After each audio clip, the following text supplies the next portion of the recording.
अक्टूबर के मंथ में कौन कौन से पौधे नर्सरी से खरीद सकते हैं, इसका पार्ट 2 आप देख रहे हैं। पहला जो सीरीज़ है वो कल अपलोड कर दिया है, जिन्होंने नहीं देखा है लिंक डिस्क्रिप्शन में दे दिया है, आप जाकर देख सकते हैं। ये मैक्सिकन पिटूनिया है, इसके 2 कलर आप देख रहे हैं, इन दोनों को अभी आप नर्सरी से खरीद सकते हैं। यदि छोटे कंटेनर में गुच्छों में फूल चाहते हैं तो इन्हें खरीद लीजिए। और इन पौधों की कोई केयर ज़्यादा नहीं करनी पड़ती है। मैक्सिकन पिटूनिया कटिंग से लगने वाला बहुत ही खूबसूरत पौधा है और एक साथ बहुत ज़्यादा फ्लावरिंग करता है। खाद आपको हर एक 3-4 महीने पर 2-3 चम्मच वर्मी कंपोस्ट या फिर गमले में सभी पौधों को जो आप खाद देते हैं वही खाद दे दीजिए। और फिर स्प्रिंग के सीज़न में इसी से इसकी कटिंग निकाल करके आप 1 से 2 पौधे और तैयार कर सकते हैं। ये ऐसा हार्डी प्लांट है जो आपके गार्डन से कभी भी नहीं जाता।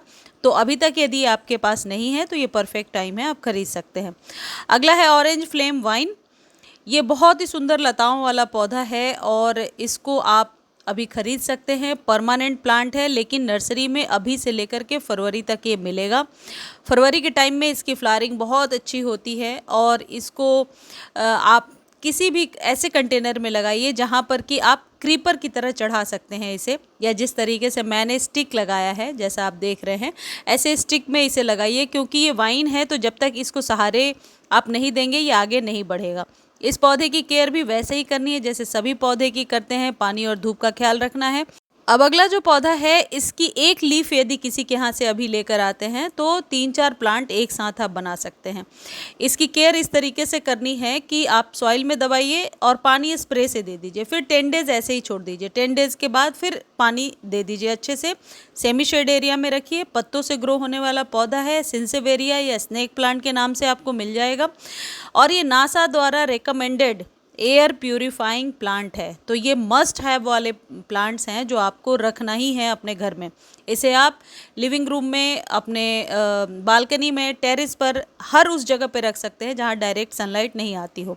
ये पौधा सिर्फ एक वजह से ख़राब होता है और वो है ओवर वाटर। इस पौधे को खाद की भी ज़रूरत नहीं है। और स्नेक प्लांट पर कंप्लीट वीडियो ऑलरेडी मैंने शेयर किया है। इसकी बहुत सारी वेराइटीज़ भी आती हैं, तो अभी ये परफेक्ट टाइम है, आप इस पौधे को लगा सकते हैं। जरबेरा के बारे में मैंने आपको बताया था कल के वीडियो में भी कि जरबेरा डेजी के बहुत सारे कलर्स अभी मिल रहे हैं। तो यदि अभी से आप लगाते हैं, एक चीज़ ध्यान रखिएगा कि धूप इस पर ना पड़े। जैसे ही धूप पड़ेगी इसकी पत्तियां भी ड्रूपी हो जाएंगी और बिल्कुल फूल इसके गिरने लगेंगे, फिर संभालना मुश्किल हो जाएगा।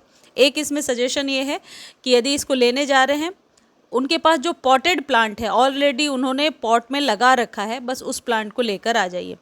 अगला है एग्लोनिमा। एग्लोनिमा 200 से 250 रुपीज़ में आपको अभी नर्सरी पे मिल जाएगा।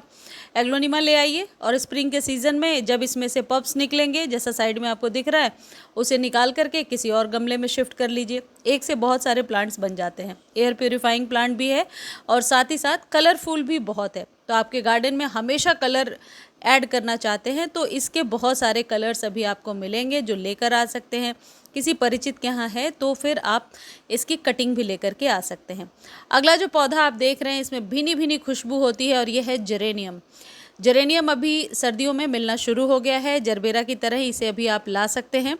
इसे तेज़ धूप से बचाना है और इस चीज़ का ध्यान रखना है कि ज़्यादा पानी ना जाए। इसकी जो भीनी खुशबू होती है, इस वजह से तितलियाँ बहुत आती हैं गार्डन में, तो इसे आप अपने घर में ज़रूर लगाएं। हालांकि परमानेंट पौधा है। इसके जो स्टेम्स दिख रहे हैं, लंबे लंबे जो स्टॉक्स हैं, ये फ्लावर सूखने के बाद इनको नीचे से जड़ों के पास से कट कर देना होता है, तभी नए स्टॉक्स आ पाते हैं। इसके कलर्स बहुत सारे अभी आपको नर्सरी पर मिलेंगे।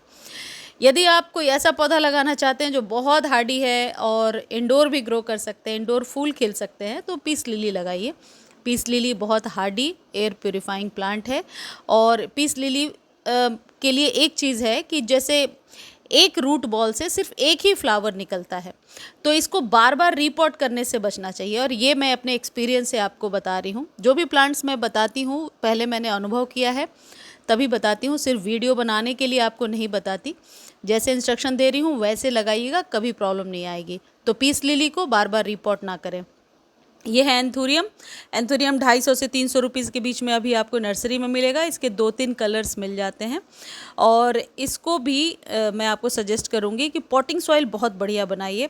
जो गार्डन सॉइल है उसको सिर्फ 30% रखिए, बाकी कोकोपीट और कंपोस्ट मिलाकर बनाइए। कोकोपीट जब आप डालते हैं किसी गमले में तो बहुत अलर्ट इस बात के लिए रहिए कि पानी को होल्ड करके ना रखें। यदि पानी होल्ड रहता है तो फिर पौधा ख़राब होता है, लेकिन कोकोपीट में इनकी रूट्स अच्छे से फैलती हैं, जड़ें सड़ती नहीं। कोकोपीट जो होता है ना वो रूट्स में चिपकता नहीं है, जिस वजह से मैं कहती हूँ कि जितने महंगे पौधे हैं उनका जब भी आप पॉटिंग सॉइल रेडी करें तो 50% कोकोपीट ज़रूर मिला लें, 30% गार्डन सॉइल और बाकी के रेशियो में कंपोस्ट मिला करके बनाइए।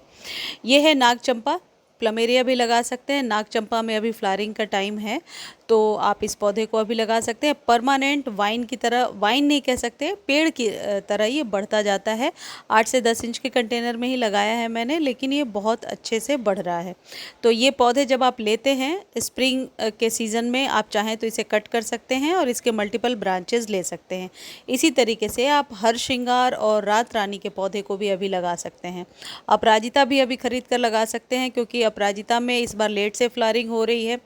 रात रानी के पौधे को ज़रूर लगाइए, बहुत ही अच्छी खुशबू होती है। इसकी फ्रैग्रेंस इतनी अच्छी होती है कि जिस भी जगह पे आप रखते हैं वहाँ से जितनी बार हवा आएगी जाएगी, पूरे आप कह सकते हैं बगीचे में खुशबू फैल जाती है। तो इस पौधे को आप घर में लगाइए, रात के समय ही ये उगते हैं। यदि आप ये देखना चाहते हैं कि भारत के सबसे ज़्यादा खुशबूदार पौधे कौन से हैं तो उसका भी वीडियो में ऑलरेडी मैंने शेयर कर दिया है, आप जाकर देख सकते हैं। ये जितने परमानेंट पौधे हैं इन्हें 10 से 15 दिनों पर आप 1-1, 2-2 चम्मच वर्मी कंपोस्ट दे दिया करें। हर श्रृंगार को अभी खरीद भी सकते हैं और यदि पहले से लगा हुआ है लेकिन फ्लावरिंग नहीं हो रही है तो आप इसमें मस्टर्ड केक फर्टिलाइज़र डालिए। 2 से 3 चम्मच मस्टर्ड केक फर्टिलाइज़र डालिए और यदि ज़मीन में लगाया है आपने तो चारों तरफ से गोल गुड़ाई कर लीजिए और 3-4 मुट्ठी जो मस्टर्ड केक फर्टिलाइज़र है उसे ज़मीन में दबा दीजिए।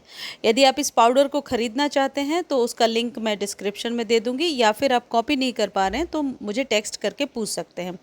गेंदा मैरीगोल्ड अभी मिल रहा है, मैरीगोल्ड आप ज़रूर लगा लीजिए। मैरीगोल्ड को बीजों से भी उगाया जा सकता है। शमी का पौधा लगा सकते हैं, पान का पौधा लगा सकते हैं। कोई शुभ पौधा ऐसा लगाना चाहते हैं, हालांकि शमी के पौधे को ज़रूर लगाइए क्योंकि इसके पत्तों को विजयदशमी के दिन शंकर जी पर चढ़ाना बहुत ही शुभ होता है और वैसे भी एक शुभ पौधा है, इसमें दिया जलाना चाहिए। और शमी के पौधे को आप मेन गेट पर दाहिनी साइड में रख सकते हैं। वास्तु के अनुसार एक ज़रूरी पौधा होता है। यदि शमी बढ़ नहीं रहा है तो थोड़ी थोड़ी सी कटाई ऊपर से 1-1 इंच काट दीजिए, ये पौधा अपनी ग्रोथ ले लेगा। यह लकी बाम्बू, इसे लगाइए, तेज़ धूप से बचाया जाता है और इसको आप पानी में भी लगा सकते हैं। इस पौधे को कोई ज़्यादा खाद की ज़रूरत नहीं है, पानी आप सॉइल चेक करके दीजिए जैसे अपने सभी पौधों को हम देते हैं। इसकी कटिंग बहुत आसानी से लग जाती है, छोटे कंटेनर में बहुत अच्छे से ग्रो होता है। अडेनियम लगा सकते हैं आप, अडेनियम के बहुत सारे कलर्स आपको नर्सरी पर मिलेंगे और ये बीजों से भी नवंबर में ग्रो किया जा सकता है। तो अडेनियम को भी आप लगाइए ज़रूर से। अडेनियम थोड़ा कॉस्टली आता है, सिर्फ इसको बहुत ज़्यादा पानी से बचाना होता है। धूप इस पौधे के लिए बहुत ज़रूरी है, इसे डेजर्ट रोज़ के नाम से भी जाना जाता है। और यदि आप ज़्यादा पानी देते हैं तो इसका जो कोडेक्स है वो बहुत ही, आप देखेंगे कि फ्लेक्सिबल हो रहा है, लूज़ हो रहा है, इसका मतलब कि पानी ज़्यादा चला गया है। आप इस तरीके के एस्टिक लिली की कोई भी वैरायटी लगा सकते हैं, कोई भी कलर लगा सकते हैं। यदि आप हैंगिंग बास्केट के लिए प्लांट्स लगाना चाहते हैं तो आप स्पाइडर प्लांट ज़रूर लगाइए, स्पाइडर लगा सकते हैं आप। और भी सकुलेंट्स की जितनी भी वैरायटी है उसे ऐड कर सकते हैं, जैसे कि टर्टल वाइन लगा सकते हैं। धूप से बचा कर रखना है इन्हें, अदरवाइज़ पत्ते इस तरीके से जलने लगेंगे। इसे लगाने का सबसे अच्छा तरीका है कि इसमें जो पल्प्स निकले हुए हैं जो, या फिर देखिए इस तरीके से इसे लीजिए और सॉइल के ऊपर रख दीजिए। इसको दबाना नहीं है सॉइल में, अदरवाइज़ ये सड़ना शुरू हो जाएगा। वांडरिंग जीव लगा सकते हैं।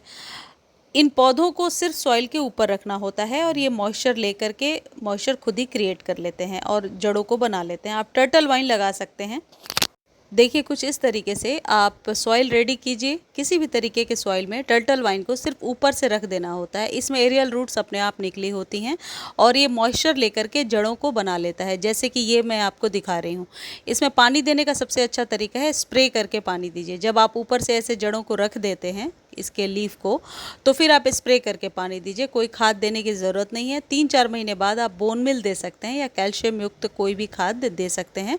ये पौधा छोटे कंटेनर में बहुत ही खूबसूरत लगता है। आप इस तरीके से डेविल्स बैकबोन लगा सकते हैं, छोटे कंटेनर में बहुत ही सुंदर लगता है देखने में। इसकी कटिंग भी तैयार हो जाती है, सिर्फ इसे ओवर वाटर से बचाना है। यदि ज़्यादा केयर करेंगे तो फिर ये पौधा निश्चित तौर पर ख़राब हो जाता है, इसलिए ज़्यादा केयर करने की ज़रूरत नहीं होती। अलामांडा जो वाइन के रूप में ग्रो होता है, अलामांडा और जूही की कोई भी वैरायटी अभी आप लगा सकते हैं। मनी प्लांट की इस वैरायटी को आप अभी ग्रो कर सकते हैं। इसको ओवर वाटर से बचाना होता है, छोटे कंटेनर में लगता है। सर्दियों में इसकी जड़ें नहीं लग पाती हैं, सर्दियों में यदि आप लगाते भी हैं सॉइल में तो ये ग्रो नहीं होता है। तो अभी सही टाइम है मनी प्लांट की किसी भी वैरायटी को लगा लीजिए। ये सॉन्ग ऑफ इंडिया है, सॉन्ग ऑफ इंडिया लगा सकते हैं। और सदाबहार मैं भूल गई हूँ, सदाबहार के भी बीज अभी आप लगा सकते हैं या ख़रीद के लगा सकते हैं। सॉन्ग ऑफ इंडिया को ज़्यादा पानी नहीं देना होता है और ज़्यादा पानी में या ज़्यादा धूप में ये पौधा ख़राब हो जाता है। तो मैंने भी ऐसी जगह पे रखा है जहाँ ओपन एरिया तो है लेकिन सेमी शेड है, यहाँ धूप नहीं आती है। जिजी प्लांट एक एयर प्यूरिफाइंग प्लांट है। जिजी प्लांट को ज़रूर लगाइए। 2 कलर मैंने इसमें लगा रखे हैं। ओवर वाटर से बचाना है और इसमें नीचे बल्ब होता है, तो बल्ब वाले जितने भी पौधे होते हैं उन्हें कभी भी ज़्यादा पानी की ज़रूरत नहीं होती है, ज़्यादा पानी से ये पौधे ख़राब हो जाते हैं। वेल ड्रेन सॉइल में लगाइए। और जैसे आप देख रहे हैं, देखिए मैंने भी रीपॉट किया है और ये वाला प्लांट मैंने अलग किया है। और ये जो पौधा होता है इसको जब भी आप रिपोर्ट करेंगे 3-4 प्लांट्स आप ज़रूर बना पाएंगे, लेकिन बार बार रिपोर्ट नहीं करना होता। इसमें जो बल्ब आपको दिख रहा है, यदि आप ज़्यादा पानी देंगे तो ये बल्ब सिकुड़ने लगते हैं और धीरे धीरे मरने लगते हैं। इनके लिए आप छोटे कंटेनर का चुनाव कीजिए, 6 इंच का कंटेनर सबसे ज़्यादा बेस्ट होता है। अगला जो पौधा है ये तो आजकल घर में लगाने का ट्रेंड बढ़ता ही जा रहा है और ये है जेड और क्रेसुला को अपने घर में ज़रूर लगाइए। जेड की कटिंग बहुत आसानी से लग जाती है, पत्तियों से ग्रो हो जाता है। और क्रेसुला भी अभी 50 रुपीज़ में आपको नर्सरी में मिलेगा। जेड भी इतना ही मिलना चाहिए, मेरे को पता नहीं है क्योंकि मेरे पास काफ़ी टाइम से है और एक ही प्लांट से बहुत सारे प्लांट्स आप बना सकते हैं। जेड को मेन गेट पर लगा सकते हैं। मेन गेट के दाहिनी की तरफ डायरेक्शन जो है रखना सही होता है, वास्तु में ऐसा लिखा हुआ है। और इस पौधे को सेमी शेड एरिया में रखें। पानी ज़्यादा नहीं देना है क्योंकि ये सकुलेंट की वैरायटी है, देखने में बहुत खूबसूरत लगता है। इसे आप टोपियारी बना सकते हैं और इसको बोनसाई का रूप भी दे सकते हैं। बहुत लोग जेड की बोनसाई ज़रूर बनाते हैं, छोटे बड़े किसी भी तरीके के कंटेनर में लग जाता है। अब इन सभी पौधों के लिए मैं एक बढ़िया खाद आपको बता देती हूँ। घर में जब चाय बनती है, चाय बनने के बाद उस चाय पत्ती को कभी भी ना फेंकें, उसे अच्छे से वॉश कीजिए, सुखाइए, पाउडर बनाइए और स्टोर करके रख लीजिए। यदि डायरेक्टली मेरी तरह सॉइल में डाल रहे हैं तो आप ध्यान रखिएगा कि फंगस ना लगे, यानी ऊपर से गुड़ाई करते रहिएगा। मैं सिर्फ डाल करके आपको दिखा रही हूँ। सर्दियों में मैं आपको सजेस्ट करूँगी कभी भी इसे डायरेक्टली ना डालें, धोकर सुखा लीजिए, पाउडर बना लीजिए तो फंगस के चांसेस नहीं रहेंगे। लेकिन नाइट्रोजन का इतना बढ़िया स्रोत है कि इससे पौधे लश ग्रीन हो जाएंगे और फ्री में ही आपके पौधे की पत्तियाँ हमेशा हरी हरी रहेंगी।